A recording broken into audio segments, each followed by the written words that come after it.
नमस्कार, मैं पवन और आप देख रहे हैं दिल्ली राजस्थान।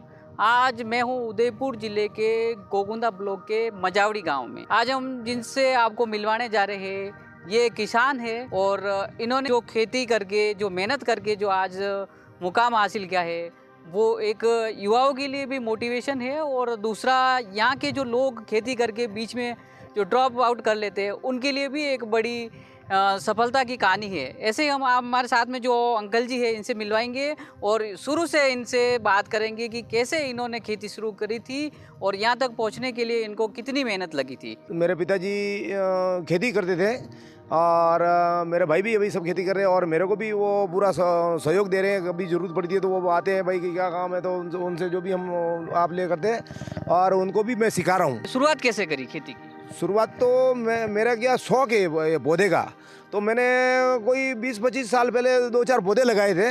तो उससे मेरे को हुआ कि यार इस पौधे से तो आमदनी बहुत ज़्यादा है, क्योंकि ये देसी आम कोई उतारता नहीं है और ये केसर आम जो लोग बाहर से ला के खाते हैं, तो क्यों ना अपने अपने एरिया के अंदर में हम पैदा हो जावे तो नेचुरली अच्छे होते हैं, बड़े बढ़िया। तो वो हमने लगा दिए। उसके बाद में ये कलम करना भी सीखे।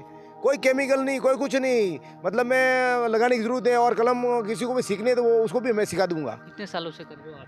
ये मैं मतलब चालू ही है, मतलब मैं सूरत जाता ना आता ना यो करता था आप मतलब। पहले जब सूरत रहते थे, हाँ। गुजरात में रहते थे, हाँ तो उसमें उससे पहले आपने ये खेती करी? हाँ, ये जब छुट कर की थी। वो खेतों की पहाड़ियों के ऊपर है, जो फालतू ज़मीन पड़ी रहती है वहाँ पे हमने कटहल लगाए हैं, चीकू लगाए हैं, राजापुरी आम लगाए हैं, दशहरी वशहरी सब लगाए हैं। उसके बाद में उससे आकर्षित हुआ हम, और ये इधर कोरोना आ गया। अरे यार कोरोना आ गया तो क्या करें, ये तो कभी इधर न कभी उधर, क्योंकि सूरत के अंदर में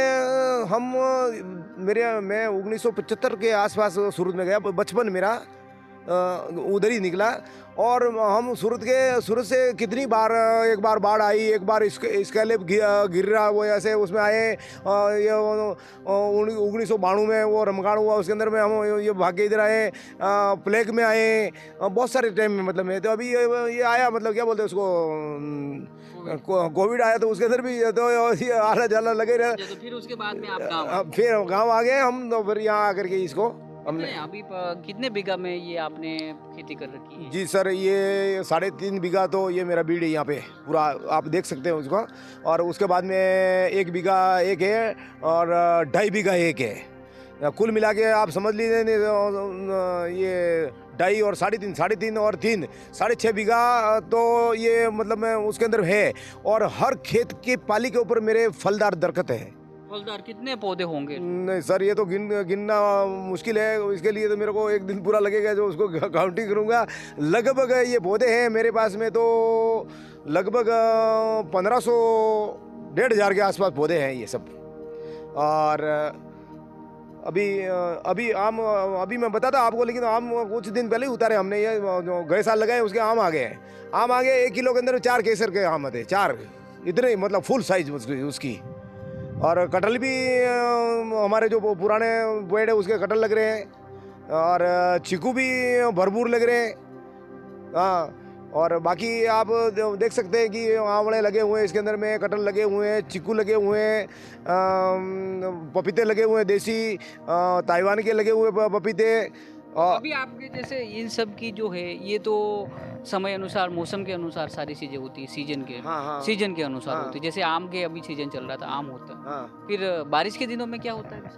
फलदार पौधों पे सबसे ज्यादा क्या लगता है? जी, फलदार पौधों के अंदर में तो अभी तो बारिश के टाइम में तो अभी कुछ नहीं लगेगा, क्योंकि ये पपीते लगेंगे तो टाइम से पकेंगे। बहुत सारे बाज़ार के अंदर में कच्चे पपीते भी लोग मांगते हैं, क्योंकि इसका कचुम्बर बनाते हैं, वो करते हैं। मतलब कच्चे पपीते बारे में न लगते हैं, पके भी मतलब लग जाते हैं। अभी पके भी लग रहे हैं। और बाकी अभी फलदार दरख्त के अंदर में जो अभी बोल रहे हैं आप, तो ये सीज़न वाइज जो चीकू की सीज़न भी अभी मतलब में समाप्त होने वाली है और कटहल की भी समाप्त होने वाली है। और अब थोड़े दिन बाद सावन महीना आएगा जब ये आंवले आ जाएंगे। सबके अंदर आंवले आ जाएंगे। और वहाँ पे मेरा जो भीड़ है उसके अंदर में वो 2.5 बीघा के अंदर में तो इतने आंवले आ गए कि वो पेड़ नीचे गिर गया। जैसे मैंने जो लगाए हैं तो अभी ये 3 बीघा के अंदर में तो ये आप उसका महीना गिन लीजिए, 1 साल और कुछ महीने ही हुए, 18 महीने हुए इस बाग को। इस बाग को प्रॉपर तरीके से काम करना है 18 महीने हुए इस बाग को तैयार करने में, 18 महीना। आप देख सकते हो, इसकी हाइट देखिए, इसके जो ये पौधे की मतलब कितने हैं, मतलब है ये लोगों के 5 वर्ष में भी नहीं होते। इस तरह से उसको मतलब में इतने बड़े हो गए हैं पौधे। और अगले इस साल में मेरे को लगता है कुछ आंवले भी आ जाएंगे यहाँ पे। ये जो आप आम का पेड़ देख रहे हो ये देसी नस्ल है और इसके बाद में इन्होंने अंकल जी ने एक एक्सपेरिमेंट करा है जो इधर ऊपर और दूसरी नस्ल है।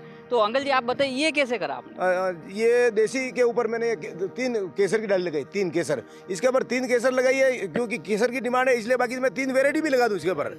3 वेराइटी मतलब दशहरी लगा दूँ, केसर लगा दूं, राजापुरी लगा दूं। अगर 5 शाखा है तो 5 तरह की केरी लग जाती है। ऐसा कोई अच्छा, तना नीचे देसी है तो वो देसी रहेगा, देसी रहेगा।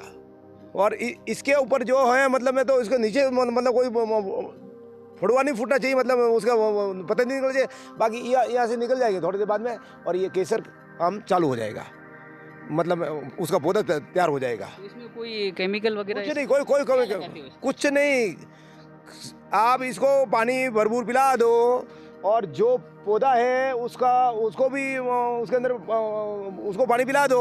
और यहाँ से जैसे ये है तो इसको यहाँ से ये केसर है, ये केसर को यहाँ से कटिंग कर दिया, इसके पत्ते काट दिए और इसकी यहाँ से काट दिए, काट करके इसको सीधा यहाँ से चीरा लगा करके इसको इस तरह से काट करके दोनों तरफ से तिखा अपनी, हाँ जीभ की अपनी जीभ के तिखी है, उसको तिखी करके इसके अंदर फंसा करके ये पट्टी है, ये पट्टी है लंबी होती है, ये इस तरह का प्लास्टिक आता है। ये प्लास्टिक की पॉलीथीन अलग से आती है, अलग से आती है। ये तो इसको आप लगा दो और खींच के बांध दो और 6 महीने के बाद में इसको थोड़ा सा कोई ब्लेड से इसको काट करके छोड़ दो तो ये मतलब हो जाएगा। और अगर आपको ऐसा कुछ लग रहा है कि ये थोड़ा खुल जाएगा तो दूसरा एक हल्का सा बांध दीजिए इसके ऊपर। और केसर के ऊपर भी अगर आपको कुछ करना है कि भाई हमारे को अलग अलग लगाना है तो ये 5 आम लग जाएंगे, 1 2 3 4 5 आम लग जाएंगे, 5 तरह के। इसमें कैसे पता चलता है, शुरुआत में कैसे चलता है कि पता कि ये वो आम इस पे लग सकते हैं जी? मतलब वो जो फल लगा सके, जैसे अभी आम का पेड़ तो सेम, पत्ते तो सारे सेम। नहीं सर, ऐसा है कि मैंने ये ग्राफ्ट किया हुआ है। ये आम का केसर की डाली देसी के ऊपर लगाई हुई है और मेरे को पता है कि मेरे केसर आम लग रहा है उसी की डाली में शिफ्ट करता हूँ। अच्छा, दूसरे इधर से काट के दूसरी। हाँ, अभी मैंने 1160 पौधे लाए हैं देसी के और उसको मैं सबको क्या है देसी में देसी गुठली से तैयार किया हुआ है। नहीं पौधों में क्या है, आम के हैं या फिर आम के पौधे लाए 1160 में वो ग्राफ्ट करूंगा। पहले ज़्यादा से ज़्यादा मार्केट। शुरुआत में आप आम के पेड़ लगाते हो? हाँ, मतलब जो देसी है वो। हाँ, उसके बाद में ये जो दूसरी नस्ल है, हाँ, उसके अंदर में केसर लगाऊंगा मैं। पहले तो लगभग 800 के आसपास आम मैं तैयार करूंगा मैं केसर के।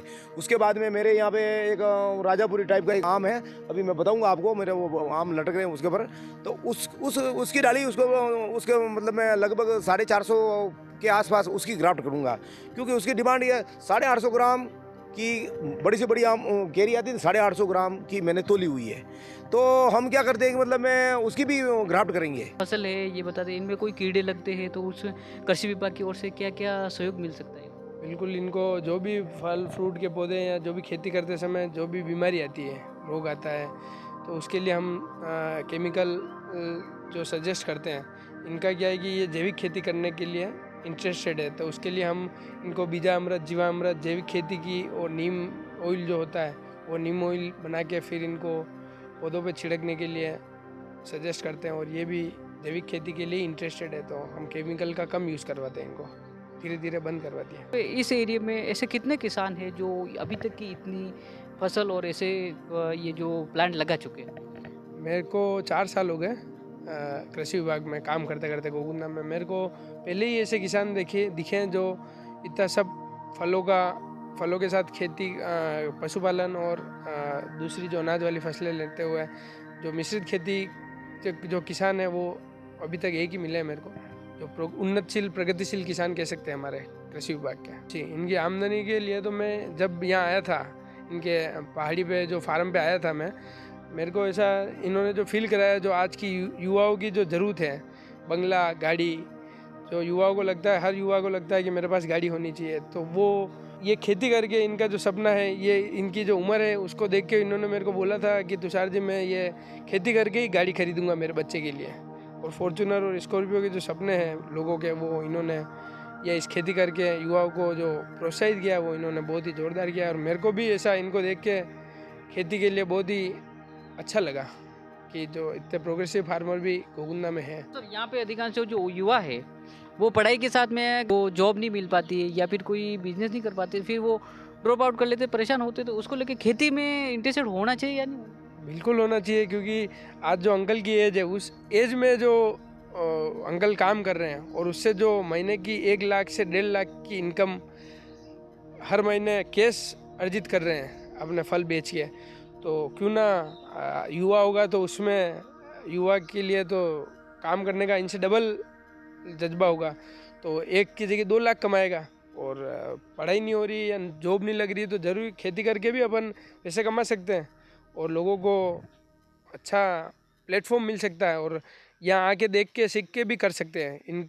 जो ये किसान है ये सिखा भी रहे हैं यहाँ के गोगुंदा के लोकल युवाओं को। ये जो एक्सपेरिमेंट करते हैं तो इसमें वर्ष विभाग की ओर से कुछ सहयोग मिलता है? जैसे एक ही इनका कहना है कि एक ही आम के पेड़ पे ये 4-4 नस्ल लगा सकते हैं।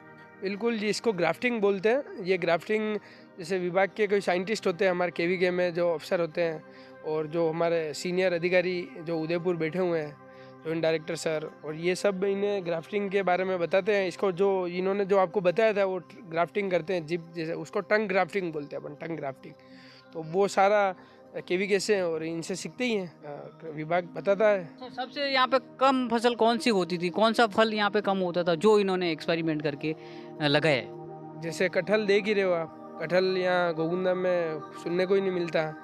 मौसम्बी, कटहल है, मौसम्बी है, चीकू है, जो इन्होंने चीकू की बेस्ट वेराइटी लगा रखी क्रिकेट बॉल करके। इन्होंने इस सीज़न में लगभग 4 से 5 लाख के चीकू बेचे। और आम के लिए तो वैसे भी सूटेबल एरिया है गोगुंदा, शुरू से यहाँ तो आम तो अच्छे होते ही आए, देसी आम।